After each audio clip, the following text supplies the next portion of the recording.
এক সময় ভারত ও চীন এই দুই দেশ ছিল গরিব এবং উন্নয়নশীল, কিন্তু আজ চীন সারা বিশ্বের ইন্ডাস্ট্রির রাজা, প্রযুক্তির দানব।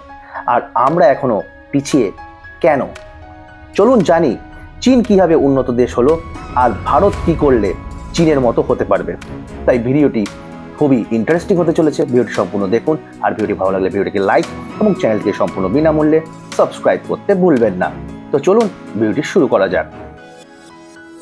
চীন 1978 সালের আগে ছিল কৃষি নির্ভর ও গরিব।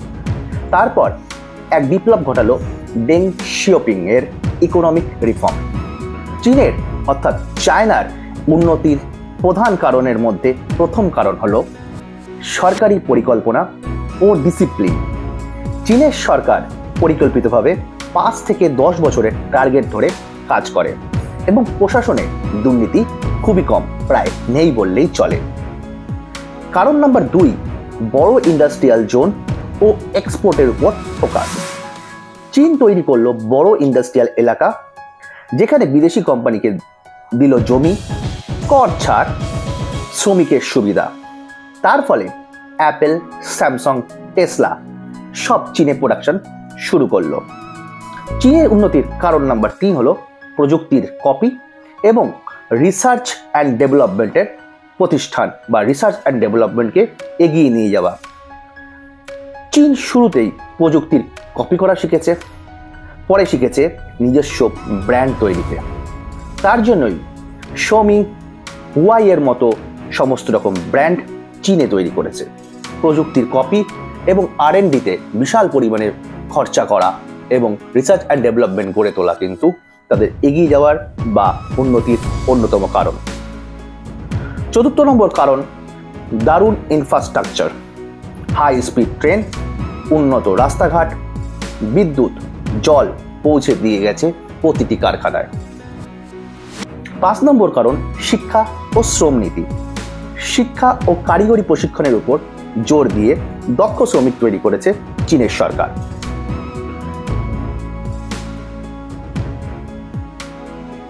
ভারত কি করলে চীনের মতো হতে পারবে?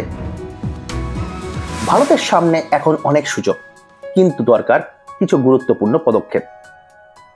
যে পদক্ষেপগুলো ভারত সরকারকে নিতে হবে, 1 নম্বর পদক্ষেপ হলো ম্যানুফ্যাকচারিং এর রেভলিউশন। মেক ইন ইন্ডিয়ার প্রচার বাড়িয়ে ভারতের গ্লোবাল ফ্যাক্টরি বানাতে হবে। ছোট ও মাঝারি শিল্পের সহজে ঋণ, মেশিন ও প্রশিক্ষণ দিতে হবে। ভারতের এগিয়ে যাওয়ার জন্য দ্বিতীয় যে কারণ যেটা ভারতকে তৈরি করতে হবে সেটা হচ্ছে দক্ষ ও জনশক্তি গড়ে তুলতে হবে। ITI, polytechnic, skill development centre বাড়াতে হবে, যাতে যুব সমাজ চাকরির দিকে না ঝুঁকে তারা ব্যবসা এবং বিভিন্ন রকম প্রোডাকশনের দিকে এগিয়ে যায়।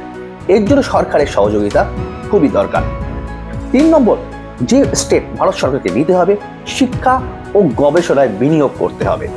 চীনের মতো বিজ্ঞান, প্রযুক্তি ও গবেষণার বাজেট বাড়াতে হবে।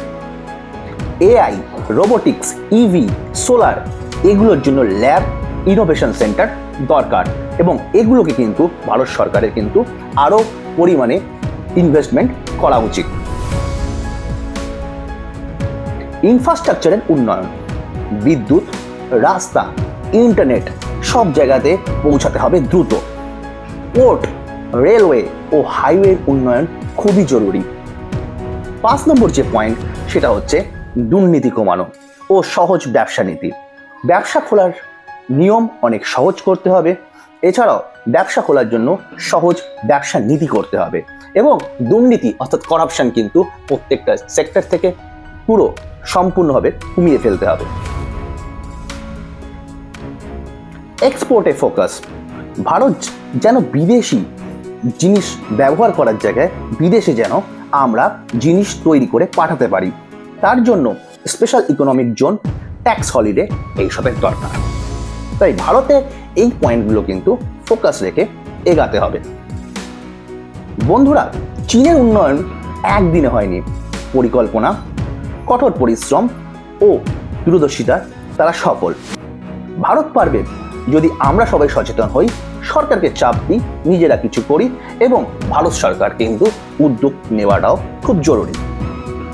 কমেন্টে লিখে জানাতে পারো তুমি কি মনে করো, ভারত কি পারবে চীনের মতো হতে, চীনের মতো এত উন্নত প্রযুক্তি এবং উন্নত দেশ হতে? ভিডিওটা ভালো লাগলে ভিডিওকে লাইক এবং চ্যানেলটি সম্পূর্ণ বিনামূল্যে সাবস্ক্রাইব করতে ভুলো না, আর বন্ধুদের মধ্যে শেয়ার করো ভিডিওটা।